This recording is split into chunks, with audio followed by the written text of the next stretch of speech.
안녕하세요, 여러분. 반갑습니다. 요즘 어떻게 지내세요? 오늘은 조금 특별한 이야기를 해볼까 해요. 나이가 들면서 우리가 자주 저지르는 실수들에 대해서 말이죠. 아, 내가 그땐 왜 그랬지? 하고 후회했던 경험 누구나 있잖아요. 그런데 그런 실수들 미리 알고 피할 수 있다면 인생이 훨씬 더 행복해지지 않을까요? 지금부터 제 이야기를 듣고 한 가지라도 마음에 와닿는 게 있다면 꼭 실천해보세요. 아, 그리고 이 채널이 여러분께 조금이라도 도움이 된다면 구독과 좋아요도 부탁드려요. 그럼 시작해볼까요? 건강은 지금부터 챙겨야 합니다. 여러분, 건강이 중요하다는 말은 수천 번 들어봤겠지만 진짜 공감하려면 아픈 경험을 한 번은 해야 하더라고요. 그런데요, 그거 아세요? 건강은 한 번 잃으면 다시 찾는 게 어렵다는 사실. 젊을 때는 건강이 그저 주어진 거라 생각하고 소홀히 하기 쉬워요. 운동? 귀찮아. 검진? 아직 괜찮아. 하면서 말이죠. 하지만 이렇게 방치하다 보면 나중에 큰 대가를 치르게 됩니다. 저 아는 분 이야기인데요. 젊을 때부터 운동을 안 하고 온갖 인스턴트 음식으로 끼니를 때우다 보니 이제는 간단한 산책조차 힘들다고 하시더라고요. 본인은 이렇게 말해요. 그때 조금만 더 신경 썼으면 좋았을 텐데. 하지만 늦었다고 생각할 때가 가장 빠르다는 말도 있잖아요.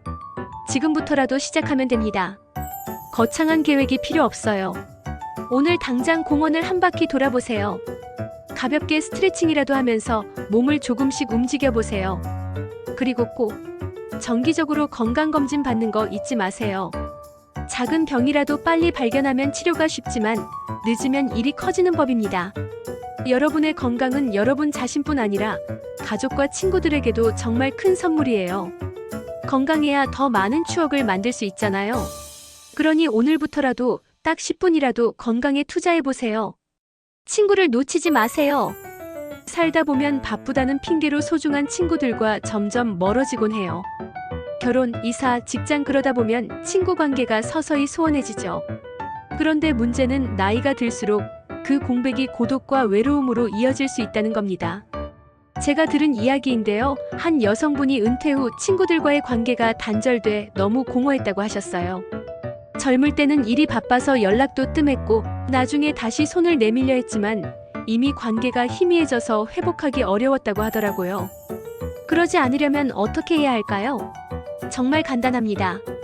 자주 전화하거나 메시지를 보내보세요. 잘 지내? 이 한마디가 멀어진 관계를 이어주는 끈이 될 수 있거든요. 때로는 얼굴을 보며 차 한잔 나누는 시간을 가져보세요. 그리고 새로운 친구를 만드는 것도 중요해요. 동호회나 봉사활동에 참여해보세요. 여러분의 인생에 새로운 인연이 찾아올 수도 있잖아요. 친구는 여러분의 삶에 따뜻한 빛을 비춰주는 존재입니다.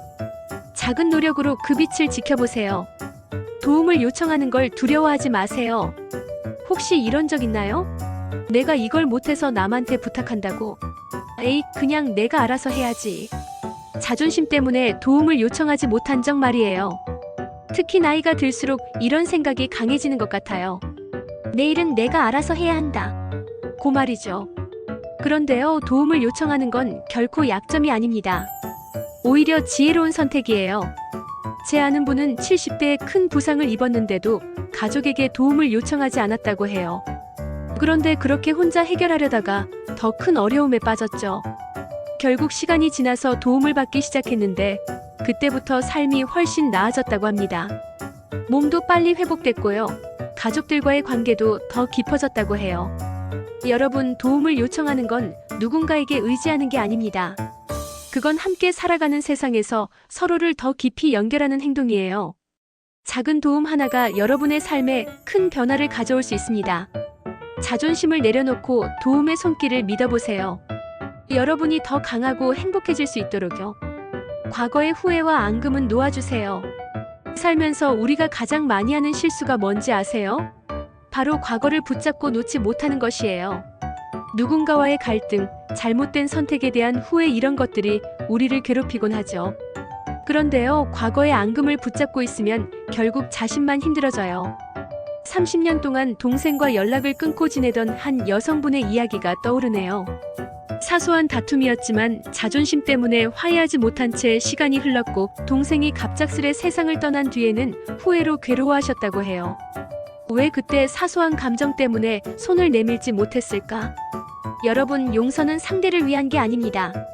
나 자신을 위한 거예요. 과거를 내려놓고 앞으로 나아가야만 진정한 평화를 찾을 수 있습니다. 지금 떠오르는 사람이 있다면 한 통의 전화, 짧은 메시지라도 먼저 보내보세요. 관계 회복은 생각보다 더 큰 행복을 가져다 줄 거예요. 변화를 두려워하지 마세요.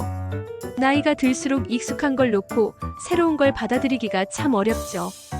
변화가 두려워질 때가 많아요. 하지만 세상은 끊임없이 변하고 있어요. 기술, 사회, 심지어 우리의 몸까지도요. 한 할아버지 이야기인데요. 스마트폰 배우는 걸 거부하셨대요. 그런데 가족들이 디지털로 소통하면서 점점 고립감을 느끼셨다고 해요. 결국 손자의 도움으로 배우기 시작했는데 그 뒤로는 오히려 영상 통화도 하시고 디지털 세상에서 새로운 취미도 찾으셨다고 합니다. 작은 변화부터 시작해보세요. 새로운 기술을 배우거나 가벼운 취미를 시작해보는 것도 좋아요. 변화를 받아들이는 건 성장과 즐거움을 가져다주는 멋진 도전이랍니다. 여러분, 이렇게 유년기에 피해야 할 실수들을 하나씩 살펴봤습니다. 이 모든 이야기가 단순히 경고가 아니라 여러분의 삶을 더 풍요롭고 행복하게 만드는데 작은 도움이 되길 바랍니다. 오늘부터라도 하나씩 실천해보세요. 지금의 작은 변화가 쌓여서 커다란 행복이 될 겁니다. 여러분의 황혼기가 더 아름다워지길 진심으로 응원합니다. 다음에 또 만나요.